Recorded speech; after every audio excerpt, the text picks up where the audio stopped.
Hello friends, എല്ലാവർക്കും നമസ്കാരം. നമ്മുടെ ഇഷ്ടപരമ്പരയുടെ ഇന്നത്തെ പുതുപുത്തൻ വിശേഷങ്ങളിലേക്ക് ഏവർക്കും സ്വാഗതം.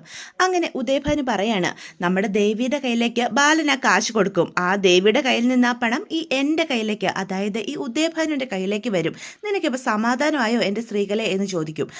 അങ്ങനെ വന്നു കഴിഞ്ഞാൽ എനിക്ക് സമാധാനമോ ഉദയേട്ടാ?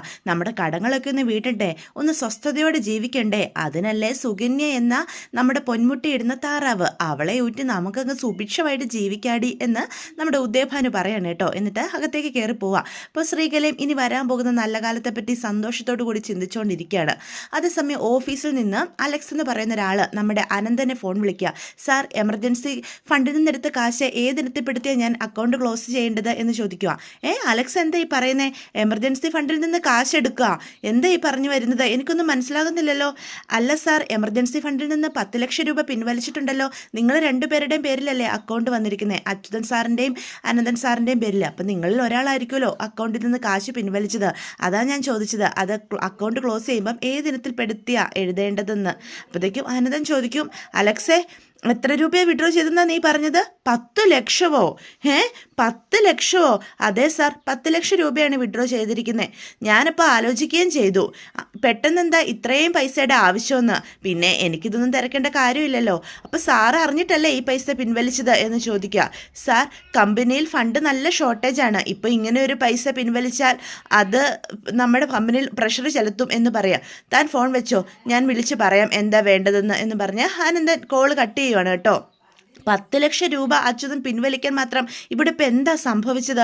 എന്നോടൊരു വാക്ക് ചോദിക്കാതെ ഇത്രയും ഷോർട്ടേജ് ഉള്ള സമയത്ത് തന്നെ അവൻ ആരോട് ചോദിച്ചിട്ടാ 10 ലക്ഷം രൂപ പിൻവലിച്ചത് എന്നൊക്കെ അനന്തൻ ഇങ്ങനെ മനസ്സ് ചിന്തിക്കുകയാണ് കേട്ടോ. ഇതിങ്ങനെ വിട്ടാൽ പറ്റില്ല, എന്തായാലും അവനോട് ചോദിക്കണം. അച്യുത, എടാ അച്യുത എന്നും പറഞ്ഞുകൊണ്ട് അച്യുതനെ ഹാളിൽ നിന്ന് വിളിക്കുക. അപ്പം അച്യുതനും രാജശ്രീ അങ്ങോട്ട് വരിക. എന്താ ഏട്ടാ, എന്താ പ്രശ്നം? അല്ല, ഇങ്ങനെ വിളിച്ചത് അപ്പോഴത്തേക്കും അനന്തൻ ചോദിക്കും, അല്ല നിനക്ക് എന്തെങ്കിലും പ്രശ്നമുണ്ടോ? എന്ത് പ്രശ്നം ഏട്ടാ? അതെന്താണെന്ന് ഞാനും ചോദിക്കുന്നത്. നിങ്ങൾക്ക് എന്തെങ്കിലും ബുദ്ധിമുട്ടോ അല്ലെങ്കിൽ മറ്റെന്തെങ്കിലും കുഴപ്പങ്ങളോ ഉണ്ടായോ? ഇല്ല അനന്തേട്ടാ, ഞങ്ങൾക്ക് ഒരു കുഴപ്പമില്ല. പിന്നെ എന്തിനാ എമർജൻസി ഫണ്ടിൽ നിന്ന് 10 ലക്ഷം രൂപ പിൻവലിച്ചത് എന്ന് അനന്തൻ അച്യുതനോട് ചോദിക്കേ. അപ്പം രാജശ്രീ ഞെട്ടി നിൽക്കുക. ഇത്ര പെട്ടെന്ന് അനന്തേട്ടൻ അറിയുമെന്ന് അവരാരും കരുതിയില്ല. അപ്പം നന്ദിനിയും ഇന്ദിരാമയും അങ്ങോട്ട് വരിക. അപ്പം നന്ദിനി ചോദിക്കും, എന്താ കാര്യം? ഇവിടെ എന്താ ഒരു തർക്കം എന്ന് ചോദിക്കുക. അപ്പോഴത്തേക്കും ഇന്ദിരാമയും ചോദിക്കും, എന്താ പ്രശ്നം? നിങ്ങൾ രണ്ടുപേരും കൂടി എന്തിനെ പറ്റി ഇവിടെ സംസാരിക്കുന്നേ? എന്താടാ അച്യുത? അപ്പോഴത്തേക്കും അനന്തം പറയും, ഞാൻ പറയാമേ, കമ്പനിയുടെ എമർജൻസി ഫണ്ടിൽ നിന്ന് ഇവൻ 10 ലക്ഷം രൂപ പിൻവലിച്ചിട്ടുണ്ട്. എന്നോടോ അക്കൗണ്ടന്റിനോടോ ഒരു കാര്യം ഇവൻ പറഞ്ഞിട്ടില്ല. അതെന്തിനാണെന്നാണ് ഞാൻ ചോദിച്ചത്. ഇത്രയും വലിയൊരു തുക പെട്ടെന്ന് പിൻവലിക്കണമെങ്കിൽ അത്രയും പ്രധാനപ്പെട്ട ഒരു ഇഷ്യൂ അവനുണ്ടായിരിക്കണം. അതാ ഞാൻ ഇവനോട് ചോദിക്കുന്നത്. ഇഷ്യൂ എന്തെങ്കിലും ഉണ്ടോയെന്ന് ഇവനൊട്ടൊന്നും പറയുന്നുമില്ല. അനന്തം പറയുന്നത് സത്യമാണോടാ അച്യുത എന്ന് ഇന്ദിരാമയും ചോദിക്കുക. അപ്പം അച്യുതൻ എന്ത് പറയണമെന്ന് അറിയാതെ നിൽക്കുവാണേ. ചോദിച്ചത് കേട്ടില്ലേ? അപ്പം നന്ദിനിയും പറയും, അനിയൻ 10 ലക്ഷം രൂപ എടുത്തോ? എടുത്തെങ്കിൽ എടുത്തെന്ന് പറ എന്ന് പറയാം. അപ്പം അച്യുതൻ സമ്മതിക്കും. കണ്ടോമേ, ഞാനിപ്പോൾ ചോദിക്കുന്നിടം വരെ ഈ 10 ലക്ഷം രൂപയുടെ കാര്യം ഒരക്ഷരം ഇവൻ എന്നോട് മിണ്ടിയിട്ടില്ല എന്ന് അനന്തം പറയും. അതുപോട്ടെ, ഒരു പൊതു ഫണ്ടിൽ നിന്ന് കാശെടുക്കുമ്പം, ഞങ്ങളുടെ രണ്ടുപേരുടെ പേരിലുള്ള അക്കൗണ്ടിൽ നിന്ന് കാശെടുക്കുമ്പം അതെന്തിനാണെന്ന് എന്നോട് ബോധിപ്പിക്കേണ്ട സാമാന്യം ഒരു മര്യാദയില്ലേ? അതുപോലും ഇവൻ ചെയ്തിട്ടില്ല. എന്നിട്ട് ഇപ്പം തലകുരിച്ച് നിൽക്കുന്നത് കണ്ടോ? എന്തെങ്കിലും പ്രശ്നം ഉണ്ടെങ്കിൽ അത് പറഞ്ഞാൽ എനിക്കെന്താ മനസ്സിലാകില്ലേ എന്ന് അനന്തൻ ഇന്ദിരാമയോട് ചോദിക്കുക. അതമ്മേ, എനിക്കൊരു പ്രശ്നം വന്നു. ഞാനൊരു കള്ളനാണെന്നാണോ ഏട്ടനപ്പോൾ പറഞ്ഞു വരുന്നത്? അങ്ങനെയൊന്നും ഇവിടെ ആരും കരുതിയിട്ടില്ല. ഇനി നിന്റെ ഉള്ളിൽ അങ്ങനെ ഒരു തോന്നലുണ്ടെങ്കിൽ ഞാനതൊരു ഉത്തരവാദിയല്ല എന്ന് അനന്ത പറയൂട്ടോ. അപ്പം രാജശ്രീ പറയും, എന്നാലും ഏട്ടൻ കമ്പനിക്കാര്യത്തിൽ കണക്ക് ചോദിക്കുന്ന ഞങ്ങൾ ആരും കരുതിയില്ല. അച്യുതേട്ടനും കൂടി അവകാശപ്പെട്ടതല്ലേ? അപ്പം അനന്തം പറയും, രാജശ്രീ, ഞാൻ പറഞ്ഞത് വളച്ചൊടിച്ച് മറ്റെന്തെങ്കിലും ആക്കാതെ കാര്യം എന്താണെന്ന് തുറന്നു പറയാനുള്ള മനസ്സ് നിങ്ങളെ കാണിക്കേണ്ടത്. എനിക്ക് കണക്കൊന്നും അറിയാഞ്ഞിട്ടല്ല, നിങ്ങൾക്ക് പ്രശ്നം എന്തെങ്കിലും ഉണ്ടായിട്ടുണ്ടോ എന്ന് അറിയാനാ ഞാൻ ചോദിച്ചത്. അതുപോലും പറയാനുള്ള മനസ്സ് നിങ്ങൾക്കില്ല. അതിന് നിങ്ങൾ എന്തിനാ ഇങ്ങനെ മറച്ചു വെച്ചൊക്കെ സംസാരിക്കുന്നത്?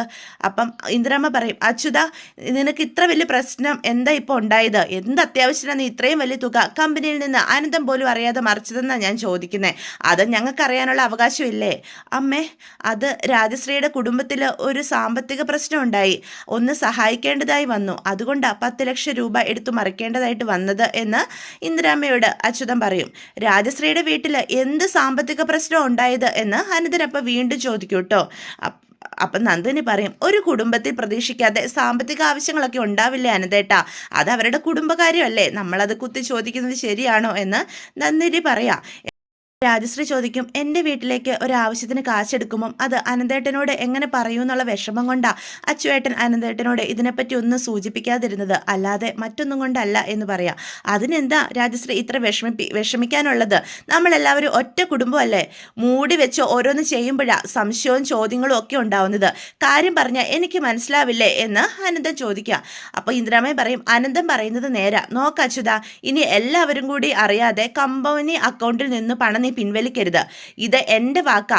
രണ്ടുപേരും അത് അനുസരിച്ചോണം. ഇവിടെ ഒരു മറയുടെ ആവശ്യമില്ല. നിങ്ങൾക്ക് ആർക്കെങ്കിലും എന്തെങ്കിലും ആവശ്യം വന്നാൽ ഇവിടെ തുറന്നു പറഞ്ഞാൽ തീരാവുന്ന പ്രശ്നമുള്ളൂ. നിനക്ക് എന്തെങ്കിലും സാമ്പത്തിക ബുദ്ധിമുട്ടുണ്ടെങ്കിൽ അനന്തനോട് പറയുക. അനന്തനുണ്ടെങ്കിൽ അതും എല്ലാവരോടും പറഞ്ഞിട്ട് കാശ് പിൻവലിക്കോ എന്താന്ന് വെച്ചാൽ ചെയ്യുക എന്ന് ഇന്ദിരാമ്മ അങ്ങ് ഉറപ്പിച്ച് പറയണം കേട്ടോ. അപ്പോഴത്തേക്കും അച്യുതൻ പറയും, അമ്മ പറയുന്നത് എനിക്ക് മനസ്സിലാകുന്നുണ്ട്, ഇനി ഞാൻ അങ്ങനെ ചെയ്തോളാം എന്ന് പറയേ. അപ്പം അച്യുതനകത്തേക്ക് കയറിപ്പോവാ. പുറകെ തന്നെ രാജശ്രീയും പോവാണ് കേട്ടോ. അപ്പം പിന്നെ നന്ദിനിയും ഇന്ദിരാമ്മയും അടുക്കളയിലിട്ട് കയറി പോവാണ്. അപ്പം അനന്തൻ ഇങ്ങനെ ചിന്തിച്ച് നിൽക്കുക. അപ്പം അനന്തൻ ഇങ്ങനെ ആലോചിക്കുക, ഇവൻ പറഞ്ഞത് സത്യം തന്നെ ആയിരിക്കോ? രാജശ്രീയുടെ കുടുംബത്തിൻ്റെ ആവശ്യത്തിന് വേണ്ടി തന്നെ ആയിരിക്കോ കാശെടുത്ത് മറിച്ചത്? അതോ ഇനി ഞാൻ അറിയാതെ എന്തെങ്കിലും ഭാര്യയും ഭർത്താവും കൂടി പ്ലാൻ ചെയ്യുന്നുണ്ടോ എന്നൊക്കെ ചിന്തിക്കുകയാണേ. അതേസമയം നമ്മുടെ ബാലനാണെങ്കിൽ ഉദയഭാനു സാറിനെ പറ്റി അന്വേഷിച്ചിട്ട് മടങ്ങി വരുന്ന വഴിയാണ്. അപ്പം ഇത്രയും നേരമായിട്ടും വീട്ടിലേക്ക് കാണാഞ്ഞിട്ട് ഗോമതി ടെൻഷൻ അടിച്ച് വിളിക്കുകയാണ്. അപ്പം വണ്ടി ഒതുക്കിയിട്ട് കോൾ അറ്റൻഡ് ചെയ്യുക. ഗോമതിയാണല്ലോ വിളിക്കുന്നത് എന്നും പറഞ്ഞ് എടുക്കുക. ഹലോ, ആ ബാലേട്ട ഫോൺ എടുത്തോ? ഞാൻ എത്ര നേരമായി വിളിക്കുന്നു.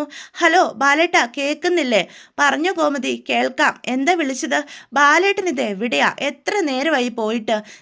എനിക്ക് അത്യാവശ്യമായിട്ട് ഒരാളെ കാണാനുണ്ടായിരുന്നു. ആരെ കാണാനാ ബാലേട്ട പോയേ? അത് ആളെ പറഞ്ഞാൽ എനിക്കറിയില്ല. അല്ല, എന്താ ഇപ്പം ഇത്രയും സമയമായിട്ട് വീട്ടിലേക്ക് വരാത്തെ? ഇന്ന് ചായ കുടിക്കാൻ പോലും വന്നില്ലല്ലോ എന്ന് ചോദിക്കുക. അത് പിന്നെ ഞാൻ പറഞ്ഞില്ലേ, എനിക്ക് കാണേണ്ട ആള് കുറച്ച് ദൂരെയാ, അതാ പിന്നെ അങ്ങോട്ട് വരാതിരുന്നേ. ഞാൻ ചായ പുറത്തുനിന്ന് കുടിച്ചു. എന്നിട്ട് അയാളെ കണ്ടിട്ട് പോയ കാര്യം നടന്നോ എന്ന് ഗോമതി ചോദിക്കാം. പിന്നെ കാര്യം നടന്നു ഗോമതി. അതേതായാലും നന്നായി. ഒരു കാര്യത്തിന് ഇറങ്ങിയിട്ട് അത് ഏതായാലും നന്നായി തന്നെ അവസാനിച്ചല്ലോ. എനിക്കത് കേട്ടാൽ മതി. അതേ ഗോമതി, കുറേ നാളായിട്ട് മനസ്സിൽ ചില ആശങ്കകളൊക്കെ ഉണ്ടായിരുന്നു. ഇപ്പം അതിനൊക്കെ പരിഹാരമായിട്ടുണ്ട്. എൻ്റെ മനസ്സിപ്പോൾ ക്ലിയറായി. ഇപ്പോൾ ഒരു മനസ്സമാധാനം തിരിച്ചു കിട്ടി. ഇത്രയ്ക്ക് വലിയ എന്തു പ്രശ്നമാണ് ഉണ്ടായിരുന്നത് ബാലേട്ടന്? അത് വേണ്ട, അതൊന്നും തനിക്ക് പറഞ്ഞാൽ മനസ്സിലാക്കാൻ പോകുന്നില്ല. നമ്മുടെ കടയുമായിട്ട് ബന്ധപ്പെട്ടൊരു കാര്യത്തിനായിട്ടാണ് ഞാൻ പോയത്. ഓ, അതായിരുന്നോ? എന്തായാലും ഇപ്പം പരിഹാരമായല്ലോ എല്ലാ പ്രശ്നങ്ങൾക്കും. ബാലേട്ടന് സമാധാനമായല്ലോ. ആശങ്കകളെല്ലാം ഒഴിഞ്ഞു ഗോമതി. ആ സന്തോഷേ ബാലേട്ടൻ്റെ സംസാരത്തിൽ നിന്ന് തന്നെ എനിക്ക് മനസ്സിലാക്കാൻ സാധിക്കുന്നുണ്ട് എന്ന് ഗോമതി പറയാം. അല്ല, ബാലേട്ടൻ എപ്പോഴാണ് ഇങ്ങോട്ട് വരുന്നേ? അത് പിന്നെ എനിക്ക് 1-2 പേരെ കൂടി കാണാനുണ്ട്. അത് കഴിഞ്ഞ് ഞാൻ അങ്ങോട്ട് വരാം. താൻ ടെൻഷൻ ആവണ്ട, ഞാൻ വന്നോളാം. എന്നാൽ താൻ വെച്ചോ എന്ന് പറഞ്ഞ് ബാലൻ ഫോൺ കട്ട് ചെയ്യുക. ശരി ബാലേട്ട. അപ്പം ഗോമതിക്കും സന്തോഷമായി. ബാലേട്ടനൊന്ന് വിളിച്ചല്ലോ. ബാലേട്ടൻ്റെ മനസ്സിൽ എന്തോ പ്രശ്നം ഉണ്ടായിരുന്നു. എന്തോ മനസ്സിലുണ്ടെങ്കിൽ അതൊട്ട് ആരോടും പറയത്തുമില്ല. അതും വെച്ചുകൊണ്ട് നടക്കും. പക്ഷേ എന്തായാലും പരിഹാരം ഉണ്ടായല്ലോ. ഇന്നിപ്പോൾ സമാധാനത്തോടെ ഉറങ്ങുമായിരിക്കും. ഇന്നലെ ഒരു തുള്ളി കണ്ണടച്ചിട്ടില്ല ബാലേട്ടൻ. ബാലേട്ടൻ്റെ വിഷമങ്ങളൊക്കെ എന്നോട് പറഞ്ഞാൽ എന്താ ബാലേട്ടന് കുഴപ്പം? ഞാനും കൂടി വേദനിക്കുമെന്ന് കരുതിയാ ബാലേട്ടൻ ഇങ്ങനെ മനസ്സിലും വെച്ചുകൊണ്ട് നടക്കുന്നേ എന്നൊക്കെ ഗോമതി പറയുക. ഇതേ സമയം നമ്മുടെ സുകന്യാണെങ്കിൽ റൂമിൽ ഫോണിലൊക്കെ നോക്കിക്കൊണ്ട് ഭയങ്കര ആലോചനയിൽ കിടക്കുവാണേ. അപ്പോഴാ അങ്ങോട്ട് ധർമ്മം കയറി വരുന്നത്. അപ്പം ധർമ്മം വരുന്നത് പോലും നമ്മുടെ സുകന്യ അറിഞ്ഞിട്ടില്ല. അപ്പം സുകന്യയുടെ ആ കിടപ്പൊക്കെ കാണുമ്പോൾ ധർമ്മൻ ഇങ്ങനെ നോക്കി നിൽക്കുകയാണേ. എന്നിട്ട് വാതിലൊക്കെ അടിച്ചിട്ട് പതിയെ സുകന്യയുടെ അടുത്തേക്ക് ചെല്ലുക. പെട്ടെന്ന് നമ്മുടെ സുകന്യയുടെ കാലിൽ പോയി ധർമ്മൻ അങ്ങോട്ട് പിടിക്കുകയാണേ. അപ്പം സുകന്യ ഞെട്ടി എഴുന്നേൽക്കുക. ധർമ്മേട്ടൻ എങ്ങനെ മനസ്സിലായി? എന്ത് മനസ്സിലായിന്ന്? അല്ല, എനിക്ക് ഒരു മസാജിൻ്റെ ആവശ്യമുണ്ടെന്ന് ധർമ്മേട്ടൻ എങ്ങനെ മനസ്സിലായിന്ന്? അതൊക്കെ എനിക്ക് മനസ്സിലായി. പണ്ട് ഞാൻ കുറച്ച് കളരി പഠിച്ചിട്ടുണ്ടായിരുന്നേ. അതുകൊണ്ട് സൂപ്പറായിട്ട് മസാജ് ചെയ്യാൻ അറിയാം. ആണോ? പിന്നെ എനിക്ക് നന്നായിട്ടറിയാം. എന്നാൽ ധർമ്മേട്ടൻ ഒന്ന് നന്നായിട്ട് മസാജ് ചെയ്യുക. എന്നാൽ ചെയ്യാം. അതിനിപ്പോൾ എന്താ? കാലിന് ഭയങ്കര വേദന, കാലൊന്ന് നന്നായിട്ട് മസാജ് ചെയ്തതാ എന്ന് സുകന്യ പറയുവാണ്. അയ്യോ, കാലാണോ? ഞാൻ ഫുൾ ബോഡി മസാജ് ചെയ്ത് തരാം സുകന്യ. വേണമെന്നില്ല, തൽക്കാലം ഈ 2 കാലൊന്ന് മസാജ് ചെയ്ത് തന്നാൽ മതി. ഫുൾ ബോഡി മസാജിങ്ങിൻ്റെ ആവശ്യമൊന്നും ഇപ്പം എനിക്ക് തൽക്കാലമില്ല. അത് മതിയല്ലേ? മതിയെന്നേ എന്ന് അപ്പം സുകന്യ പറയും. ആ കാലെങ്കിൽ ഞാൻ കാല് മസാജ് ചെയ്ത് തരാം എന്നും പറഞ്ഞ് സുകന്യയുടെ കാല് രണ്ടും പിടിച്ച് നമ്മുടെ ധർമ്മൻ മസാജ് ചെയ്ത് കൊടുക്കുക. എങ്ങനെയുണ്ട്? ഇപ്പം വേദനയ്ക്ക് ഒരു കുറവ് തോന്നുന്നില്ലേ? കുറവുണ്ട്. അല്ല ധർമ്മേട്ടന് മാൻഡ്രിൻ ലാംഗ്വേജ് അറിയാം. മാട്രിനിയോ അതെന്നാ സാധനമാ എന്ന് അപ്പോഴത്തേക്കും പെട്ടെന്ന് നമ്മുടെ ധർമ്മം ചോദിക്കുക. സിംഗപ്പൂരിലെ ഭാഷയാ. ഇംഗ്ലീഷ് അറിയാവോ? ആ ഏ ഇംഗ്ലീഷോ? ഇതൊക്കെ എന്തിനാ ഞാനിപ്പോൾ പഠിച്ചു വെക്കുന്നത് എന്ന് അപ്പം ധർമ്മം ചോദിക്കും. ആ ഇംഗ്ലീഷ് കുറച്ചൊക്കെ എനിക്കറിയാം, എന്നാ ഒന്ന് പറഞ്ഞേ എന്ന് സുകന്യ ചോദിക്കും. My name is Dharman, 35 years old എന്ന് സുകന്യ പറയും. ഇതാണോ ഇംഗ്ലീഷ്? എന്താ ഇത് പിന്നെ ഇംഗ്ലീഷ് അല്ലേ എന്ന് അപ്പം ധർമ്മം ചോദിക്കുക. വേറെ ഏതെങ്കിലും ഭാഷകൾ അറിയാവോ? തമിഴ് അറിയാവോ എന്ന് ചോദിക്കും. തമിഴ് കുറച്ചൊക്കെ എനിക്കറിയാം. എന്നാൽ കുറച്ച് തമിഴ് പറഞ്ഞേ, ഞാനൊന്ന് കേൾക്കട്ടെ. ഉന്നോട് പേരെന്നാ? ഉന്നക്ക് എത്ര വയസ്സ്? ഞാൻ ഉന്നെ കാതലിക്കരേൻ. ഇത്രയൊക്കെ തമിഴ് എനിക്കറിയാം. ഈ തമിഴൊന്നും നടപടിയാകാൻ പോകുന്നില്ല മോനെ. അല്ല, ഗോമതി സ്റ്റോഴ്സിലെ ജോലിക്ക് തമിഴിൻ്റെ ഇംഗ്ലീഷിൻ്റെ ഒക്കെ ആവശ്യം എന്താ? ഒരു ഗോമതി സ്റ്റോഴ്സ് എന്ത് പറഞ്ഞാലും ഒരു ഗോമതി സ്റ്റോറ്. നിങ്ങൾക്ക് വേറൊന്നും ആലോചിക്കാനില്ലേ മനുഷ്യ? ഈ ഗോമതി സ്റ്റോറിൽ നിങ്ങൾക്ക് ആരെങ്കിലും കൈവശം തന്നിട്ടുണ്ടോ? ജീവിതത്തിൽ ഒരു ഉയർച്ചയൊക്കെ വേണ്ടേ എൻ്റെ മനുഷ്യ? നിങ്ങൾ ഇങ്ങനെ ഒരാളായി പോയല്ലോ. ഉയർച്ച ഉണ്ടാവാനല്ലേ ജോലിക്ക് പോകുന്നത്. ഈ ജോലിയല്ല. പിന്നെ എന്താ നീ ഉദ്ദേശിക്കുന്നത്? ഞാൻ ധർമ്മേട്ടനെക്കുറിച്ച് ഒരുപാട് സ്വപ്നം കാണുകയും അതിനനുസരിച്ച് ചില കാര്യങ്ങളൊക്കെ ചെയ്തു വെക്കുകയും ഒക്കെ ചെയ്തിട്ടുണ്ട്. ഇനി ധർമ്മേട്ടൻ പഴയ ധർമ്മേട്ടനല്ല. എന്ന് വെച്ചാൽ നീ എന്താ പറഞ്ഞു വരുന്നേ? എന്ന് വെച്ചാൽ ധർമ്മേട്ടൻ്റെ ലൈഫ് അടിമുടി മാറാൻ പോവാണെന്ന് അർത്ഥം. അടിമുടി മാറാൻ പോവുകയോ? നീ എന്തൊക്കെയാ പിച്ചുമ്പിയെ സുകന്യെ പറയുന്നേ? ഈ കോലമൊക്കെ ഒന്ന് മാറണം. നീ പറഞ്ഞിട്ടല്ലേ സുകന്യെ ഞാൻ മോഡേൺ ഡ്രസ്സ് ഇട്ടത്, പിന്നെ ഇനി എന്ത് കോലം ധർമ്മേട്ടന് മോഡേൺ ഡ്രസ്സ് ഇട്ടെന്ന് പറഞ്ഞിട്ട് മോഡേൺ ലുക്കൊന്നും വന്നിട്ടില്ല. ഒരുമാതിരി തക്കാളിപ്പെട്ടിക്ക് കൈയും കാലും വെച്ച ഒരു അവസ്ഥ. ഇതൊക്കെ ഒന്ന് മാറ്റിയെടുക്കണം. ധർമ്മേട്ടന് ജിമ്മിൽ പോകണം. ഞാൻ പഴയ കളരി അതിന്. കളരി ഒന്നും കൊണ്ട് കാര്യമില്ല, ജിമ്മ് തന്നെ വേണം. ബിസിനസ്സിൻ്റെ സ്ട്രെസ്സും സ്ട്രെയിനും ഒക്കെ മാറണമെങ്കിൽ ജിമ്മിൽ പോയി വർക്കൗട്ട് ചെയ്യണം. എനിക്കെന്ത് സ്ട്രെസ്സും ടെൻഷനും? കടയിലെ കാര്യങ്ങളൊക്കെ അളിയനല്ലേ നോക്കുന്നത്. നിങ്ങൾ വീണ്ടും കറങ്ങി തിരിഞ്ഞ് ഗോമതി സ്റ്റോഴ്സിലേക്ക് വന്നെത്തി. എൻ്റെ ധർമ്മേട്ടാ, നിങ്ങളെ ഞാൻ വേറൊരു ലെവലിൽ എത്തിക്കാൻ പോവാ. അപ്പോഴേ അങ്ങേരുടെ ഒരു ഗോമതി സ്റ്റോറ്. നമ്മുടെ ബിസിനസ് നമ്മൾ തുടങ്ങാൻ പോകുന്നതേ സിംഗപ്പൂരിലാ. സിംഗപ്പൂരിൽ ബിസിനസ് തുടങ്ങാൻ പോവോ? കോട്ടും സ്യൂട്ടും സ്റ്റൈയും ഒക്കെ വേണം. ഈ ചപ്പട മുടിയൊക്കെ മാറ്റണം. എന്നിട്ട് ലുക്ക് ആവണം. മുടി നമുക്ക് സ്ട്രെയിറ്റ് ചെയ്യണം. ഞാൻ കൊണ്ടുപോകാം ഒരു ബ്യൂട്ടി പാർലറിൽ. താടി വെക്കണം. പിന്നെ വേണമെങ്കിൽ ഒരു ബുൾഗാൻ വെച്ചോ. ബുൾഗാൻ താടിയോ? നീ എന്തൊക്കെയാ സുകന്യ ഈ പറയുന്നേ?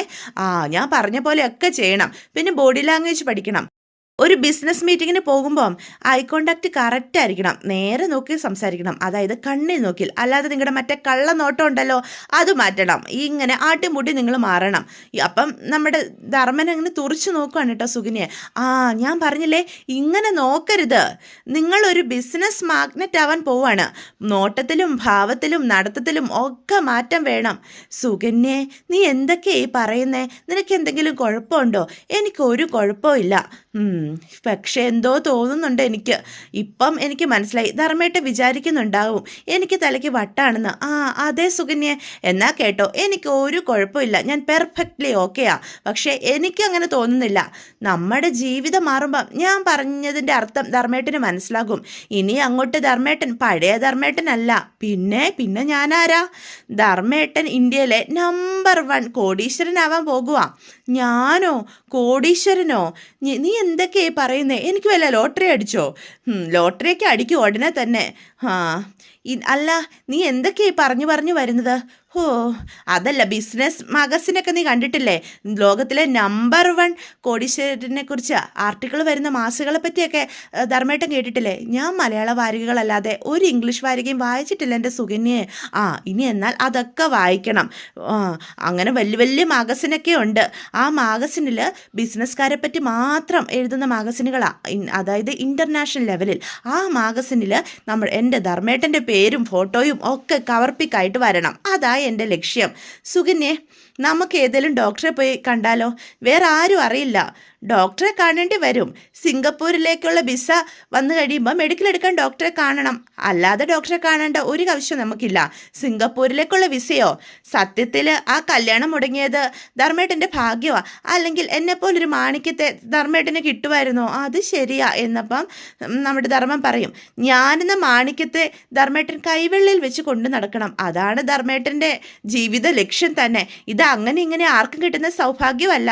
ലോട്ടറി അടിച്ചു എന്നങ്ങ് കൂട്ടിയാൽ മതി. ഞാൻ ധർമ്മേട്ടൻ്റെ സൗഭാഗ്യമോ, അതുമാത്രമല്ല ലോട്ടറിയാണ്, ധനദേവതയാണ്, ഇതൊക്കെയാണ് ഞാൻ. ഷേടാ, ഇവക്ക് ഇതെന്തു പറ്റി? ഇവളെ എങ്ങനെയൊന്ന് ഡോക്ടറെ അടുത്ത് കൊണ്ടുപോകും എന്നാ ധർമ്മൻ ചിന്തിക്കുന്നത്. എന്തോ സാരമായിട്ട് പറ്റിയിട്ടുണ്ട്. ഇത് കുറേ ഷോക്ക് അടിപ്പിക്കേണ്ടത് വരും. ഇതെങ്ങനെ വെറുതെ വിട്ടാൽ പറ്റില്ല എന്നൊക്കെ നമ്മുടെ ധർമ്മൻ ചിന്തിച്ചുകൊണ്ടിരിക്കുകയാണ് കേട്ടോ. അതേസമയം നമ്മുടെ ദേവിക്ക് വേണ്ടിയിട്ടുള്ള ആഹാരം കൊടുക്കുകയാണ് മിത്രയും മീനും കൂടി. എടുത്തി ബ്രേക്ക്ഫാസ്റ്റ് കഴിക്കുക, എനിക്കിപ്പോൾ വിശപ്പില്ല മീനു, ഞാൻ പിന്നെ കഴിച്ചോളാം. അപ്പം മിത്ര പറയും അതൊന്നും പറഞ്ഞാൽ പറ്റില്ല, ഇപ്പം കഴിച്ചേ പറ്റൂ എന്ന് പറയാം. അപ്പം ആനന്ദ് അങ്ങോട്ട് വരികയാണേ. അപ്പം മീനു പറയും ആനന്ദേട്ടനെ ഏടത്തിയെ കാര്യമായിട്ടൊന്ന് ഉപദേശിച്ചേ പറ്റൂ. എന്തു പറ്റി എന്ന് ആനന്ദ് ചോദിക്കും. അപ്പം മിത്ര പറയും ഏടത്തി ഇതുവരെയും ബ്രേക്ക്ഫാസ്റ്റ് കഴിച്ചിട്ടില്ല. അയ്യോ കഴിച്ചില്ലേ? 8 മണിക്ക് കഴിക്കേണ്ട ബ്രേക്ക്ഫാസ്റ്റ് ഇതുവരെയും കഴിച്ചില്ല എന്ന് പറഞ്ഞ് ആനന്ദ് അങ്ങ് ടെൻഷനാവുവേ. ആനന്ദേട്ടൻ ഇത്രയ്ക്കങ്ങ് ഞെട്ടേണ്ട കാര്യമൊന്നുമില്ല. ഇപ്പം 8:05 ആയതേ ഉള്ളൂ. 8:05 ആയില്ലേ? 8 മണിക്ക് കഴിക്കേണ്ട ബ്രേക്ക്ഫാസ്റ്റ് 8:05 കഴിക്കണ്ടേ എന്ന് ആനന്ദ് വീണ്ടും ചോദിക്കാം. അപ്പം ബഹളം കേട്ട് സുകന്യ അങ്ങോട്ട് വരും. എന്തു പറ്റി? എന്താ ഇവിടെ ഒരു ബഹളം? ആരാ നിലവിളിക്കുന്ന ഒച്ച കേട്ടു എന്ന് സുകന്യ പറയും. ഓ അതായിരുന്നോ എന്ന് മീനു ചോദിക്കും. അതെന്താ കാര്യമെന്നറിയോ? ദേവി എടുത്ത് കറക്റ്റ് സമയത്ത് 8 മണിക്ക് തന്നെ ബ്രേക്ക്ഫാസ്റ്റ് കഴിക്കണമെന്നാണ് ഡോക്ടർ പറഞ്ഞിരിക്കുന്നത്. എന്നിട്ട് കഴിച്ചില്ലേ എന്ന് സുകന്യ ചോദിക്കും. ഇപ്പം 8:05 ആയല്ലോ. ഏടത്തി ബ്രേക്ക്ഫാസ്റ്റ് കഴിക്കാൻ 5 മിനിറ്റ് താമസം എന്നറിഞ്ഞ് ആനന്ദേട്ടൻ ഞെട്ടിയതാ ആ സൗണ്ട് കേട്ടത്. അയ്യേ, ഇതിനായിരുന്നോ ആനന്ദ് ഇതുപോലെ നിലവിളിച്ചത്? എന്താ 5 മിനിറ്റ് നിസ്സാരമാണോ? അങ്ങനെയൊക്കെയാണോ നിങ്ങൾ വിചാരിച്ചു വെച്ചിരിക്കുന്നത്? അപ്പം ദേവി പറയും ആനന്ദേട്ടാ ബ്രേക്ക്ഫാസ്റ്റ് കഴിക്കാൻ 5 മിനിറ്റ് താമസിച്ചു പോയി. അത് ഇത്ര വലിയ കാര്യമൊന്നും അല്ലല്ലോ. ദേവി, താൻ 5 മിനിറ്റിന് ഒരുമാതിരി വില കുറച്ച് കാണരുത്. ഇതൊന്നും എനിക്കിഷ്ടമല്ല. മീനാക്ഷിയോടും മിത്രോടും ഞാനൊരു കാര്യം ചോദിക്കട്ടെ. 5 മിനിറ്റ് വൈകി നമുക്ക് ട്രെയിൻ മിസ്സാവാറില്ലേ? അതപ്പന്നെ എന്ന് മീന് ചോദിക്കുക. അതിപ്പം അങ്ങനെയൊക്കെ ചോദിച്ചാൽ എന്ന് മിത്രയും പറയും. മിസ്സാവാറുണ്ട്. അത്യാസന നിലയിൽ ഒരു രോഗിയെ ഹോസ്പിറ്റലിൽ എത്തിക്കാൻ നമ്മൾ വൈകിയ ഡോക്ടർമാരെന്താ പറയാറ്? 5 മിനിറ്റ് വൈകിപ്പോയി 5 മിനിറ്റ് മുൻപേ കൊണ്ടുവന്നാൽ ജീവൻ നിലനിർത്താൻ പറ്റൂന്ന് പറയാറില്ലേ? അതിപ്പം അങ്ങനെയൊക്കെ പറയാറുണ്ട്. അപ്പം സുഗിനിയോട് ചോദിക്കുക, എന്താ സുഗിനി ചേച്ചിക്ക് ഇതിലൊന്നും അഭിപ്രായം ഇല്ലേ എന്ന് ചോദിക്കുക. അല്ല, അതിന് ദേവി അത്യാസന നിലയിലൊന്നും അല്ലല്ലോ, പയറുപോലെ ഇവിടെ ഇരിക്കുകയല്ലേ എന്ന് സുഗിനി പറയും. അത് കേൾക്കുമ്പോൾ എല്ലാവരും ചിരിക്കുവാണേ. എൻ്റെ സുഗിനി ചേച്ചി, ഞാൻ പറഞ്ഞ ഉദാഹരണം ചേച്ചിക്ക് മനസ്സിലായില്ല. ദേവി അത്യാസന നിലയിലാണെന്നാണോ ഞാൻ പറഞ്ഞതിനർത്ഥം? പിന്നെന്താ, അങ്ങനെ ഒരു രോഗിയെ ഹോസ്പിറ്റലിൽ കൊണ്ടു ചെല്ലുമ്പം ഡോക്ടർമാർ പറയുന്ന സ്ഥിരം ഡയലോഗല്ലേ 5 മിനിറ്റ് മുന്നേ കൊണ്ടുവന്നിരുന്നെങ്കിൽ മല മറിക്കാമെന്ന് നിങ്ങൾ ആരും കേട്ടിട്ടില്ലേ? മിനിമം സിനിമയിലെല്ലാം കേട്ടിട്ടില്ലേ? അതിനൊക്കെ അർത്ഥം എന്താ? 5 മിനിറ്റിന് വിലയുണ്ടെന്ന് തന്നെയല്ലേ? കാറും ബൈക്കും ഒന്നും അല്ല മസ്റ്റായിട്ട് നമ്മുടെ വീട്ടിൽ വാങ്ങിക്കേണ്ടത്. ഒരു ആംബുലൻസാണ് പെട്ടെന്ന് വാങ്ങിക്കേണ്ടത്. ഒരു ആംബുലൻസ് പെട്ടെന്ന് മേടിക്കാം, അപ്പം പിന്നെ കുഴപ്പമില്ലല്ലോ, എന്തുണ്ടെങ്കിലും പെട്ടെന്ന് കൊണ്ടുപോകാമല്ലോ എന്ന് സുകന്യ പറയാം. ഇത് കേൾക്കുമ്പോൾ എല്ലാവരും ചിരിക്കുവാണ് കേട്ടോ. അപ്പോൾ ഗോപതി അങ്ങോട്ട് വരികയാണേ. ദേവി, ഞാനൊരു കാര്യം പറയാം, നിങ്ങൾക്ക് ആർക്കും ഇതിൻ്റെ സീരിയസ്നെസ് മനസ്സിലാകുന്നില്ല എന്ന് ആനന്ദ് പറയുക. ദേവി, 5 മിനിറ്റിന് അതിൻ്റേതായ വാല്യൂ ഉണ്ട്. നീ ആഹാരം കഴിക്കാതിരുന്നത് വളരെ വലിയ തെറ്റായിപ്പോയി. കഴിഞ്ഞോടാ എന്ന് ഗോമതി ചോദിക്കാം. അല്ല, കഴിഞ്ഞോടാ, നിൻ്റെ ഈ പ്രഹസനം കഴിഞ്ഞോന്ന്? പ്രഹസനമോ? അമ്മേ, ദേവി 5 മിനിറ്റ് താമസിച്ചാ ബ്രേക്ക്ഫാസ്റ്റ് കഴിക്കുന്നത്. അതിനൊന്നും ഇല്ലേ? അമ്മ എന്താ ഇങ്ങനെയൊക്കെ പറയുന്നേ? മറ്റാരും ശ്രദ്ധിക്കാത്ത അത്ര കരുതലോടെയാണ് ഞങ്ങൾ ദേവിയെ കൊണ്ട് നടക്കുന്നത്. അതിനിടയിൽ നീ കയറി വന്ന് കൂടുതൽ വിപ്ലവമൊന്നും ഇവിടെ ഉണ്ടാക്കാൻ നോക്കണ്ട. ഞങ്ങളുടെ മോളെ നോക്കാൻ ഞങ്ങൾക്കറിയാം, മനസ്സിലായോടാ? അത് പിന്നെ അമ്മേ, നിനക്ക് കാര്യം മനസ്സിലായല്ലോ? മനസ്സിലായി. അല്ല, നിനക്കിന്ന് ജോലിക്കൊന്നും പോകണ്ടേ? സമയം കളയാതെ നീ നിൻ്റെ ജോലിക്ക് പോയിക്കോ എന്ന് പറയും. അത് പിന്നെ അപ്പം മീനു പറയും, അതെ ആനന്ദേട്ടനോട് വിട്ടോളാണ് അമ്മ പറഞ്ഞത്. അപ്പം വിട്ടോ. അപ്പം ദേവിയും പറയും വിട്ടോ. അതെ ദേവി, കൃത്യസമയത്ത് ആഹാരം കഴിക്കണേ, അതൊക്കെ ഞങ്ങൾ നോക്കിക്കോളാം, സാറ് വിട്ടേ എന്ന് ഗോമതിയും പറയണേ. എന്നാൽ ശരി, ഞാനെന്നാൽ പോയേക്കുവാ എന്ന് പറഞ്ഞ് ആനന്ദ് ഭാഗം എടുത്ത് പോവാ. അപ്പം എന്നിട്ട് തിരിച്ച് വീണ്ടും വരും. അതെ, എനിക്കൊരു കാര്യം പറയാനുണ്ടായിരുന്നു. എന്താടാ, ഇനി എന്താ നിൻ്റെ പ്രശ്നം? അവൾ കഴിച്ചോളൂ, നീ പൊക്കോ. അത് ഞാൻ ചോറ്റുപാത്രം എടുത്തില്ല, അതെടുക്കാൻ വേണ്ടി വന്നതാ എന്ന് പറഞ്ഞ് നമ്മുടെ ആനന്ദിൻ്റെ ലഞ്ച് ബോക്സും എടുത്തുകൊണ്ട് അവൻ പോവുക. ഇവൻ്റെ ഒരു കാര്യം, എന്തൊരു ടെൻഷനാ ഇവന്. അമ്മ എങ്ങോട്ടേലും പോകുന്നുണ്ടോ എന്നപ്പോൾ ദേവി ചോദിക്കാം. ദേവിമല ക്ഷേത്രത്തിലേക്ക് ഞാൻ നിന്നോട് പറഞ്ഞില്ലേ? അതിനാണോ അമ്മ ഒരുങ്ങി വന്നത്? സുകന്യേ, മിത്രേ, ദേവിമോളുടെ കാര്യങ്ങൾ നിങ്ങൾ നന്നായിട്ട് നോക്കിക്കോണേ.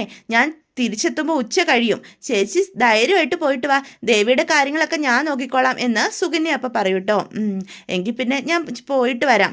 ഇതേ സമയം സുകന്യയാണെങ്കിൽ കൃഷ്ണമംഗലത്തേക്ക് ഫോൺ വിളിക്കാനായിട്ട് തുടങ്ങുക. കൃഷ്ണമംഗലത്ത് ഇത്തവണ നമ്മുടെ സുഖിനെ വിളിക്കുന്നത് മറ്റാരെയല്ല ആലോകനെയാണ് കേട്ടോ. എന്താ ചേച്ചി ഈ സമയത്തൊരു വിളി? എടാ നിനക്ക് ആ അനുവിൻ്റെ കാര്യത്തിൽ ഒരു ശ്രദ്ധയില്ലല്ലോ. ചേച്ചി എന്തായി പറഞ്ഞു വരുന്നേ? നിനക്ക് അവളെ വേണ്ടതാണോ നിന്റെ തീരുമാനം? ദേ ചേച്ചി ആവശ്യമില്ലാത്ത പറയരുത്. അവളെ എത്രയും പെട്ടെന്ന് കൃഷ്ണമംഗലത്തേക്ക് കൊണ്ടുപോകാൻ വേണ്ടിയിട്ടാണ് ഞാൻ ഓരോരോ പ്ലാനുകൾ തയ്യാറാക്കുന്നത്. അങ്ങനെയാണെങ്കിൽ നിങ്ങൾ തമ്മിൽ വർത്താനം പറയുകയും സംസാരിക്കുകയും ഇടപഴകുകയും ഒക്കെ വേണം. അല്ലാതെ രണ്ടിടത്ത് ഇങ്ങനെ നിന്ന് കഴിഞ്ഞാൽ ഒരു അറ്റാച്ച്മെൻറ്റ് ഉണ്ടാക്കിയെടുക്കാൻ സാധിക്കില്ല. ചേച്ചി അതിന് അവളൊന്ന് പുറത്തോട്ട് ഇറങ്ങിയാലല്ലേ എനിക്ക് അവളെ ഒന്ന് പോയി കാണാൻ പറ്റുള്ളൂ. അതിനുള്ള അവസരം ഞാൻ ഉണ്ടാക്കി തരാം. ഇപ്പോഴാണ് ഗോമതി ചേച്ചി ഇവിടെ ഇല്ല.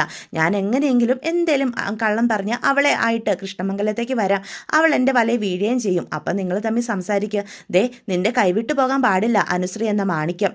അവളെ നിന്റെ കയ്യിൽ നിന്ന് പോയി കഴിഞ്ഞാൽ പിന്നെ ഒരു കാര്യങ്ങളും നടക്കാൻ പോകുന്നില്ല.